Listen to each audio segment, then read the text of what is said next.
جی السلام علیکم. یہ G9 4 کے اندر کے پورشن کی آپ کو ہم اپڈیٹ کریں گے.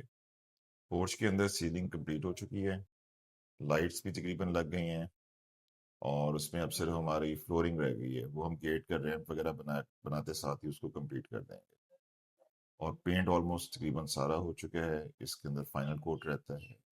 بٹن انسٹال ہو گئے ہیں. ڈرائنگ روم کے اندر بھی ساری اس کی یہ ٹائلز وغیرہ لے ہو گئی ہیں. ونڈو رہ گئی ہے. تو جو اس کی پرپوز ڈرائنگ ہے، جو اس کی ہم نے ایک 3D بنا کے دی تھی، وہ بھی ہم آپ کے ساتھ شیئر کرتے ہیں کہ اس کی کیا شکل نکلے گی. اور ڈائننگ ایریا ہے، لابی ہے، یہ بھی آلموسٹ کمپلیٹ ہے. باتھ روم کے اندر بھی تقریباً چیزیں کمپلیٹ ہو گئی ہیں. اور میرا خیال اب یہ ٹائلز لگیں گی تو اس میں 2 ویکس کا ٹائم ہے میکسیمم. 10 to 15 days کے اندر یہ سارا کمپلیٹ انشاءاللہ ہو جائے گا. تو پھر میں اس کو اپلوڈ کروں گا کہ اس کی کیا فائنلی شکل نکلی ہے. وڈ ورک رہ گیا اس کا. وڈ ورک obviously اس کے بعد ہوگا. Thank you.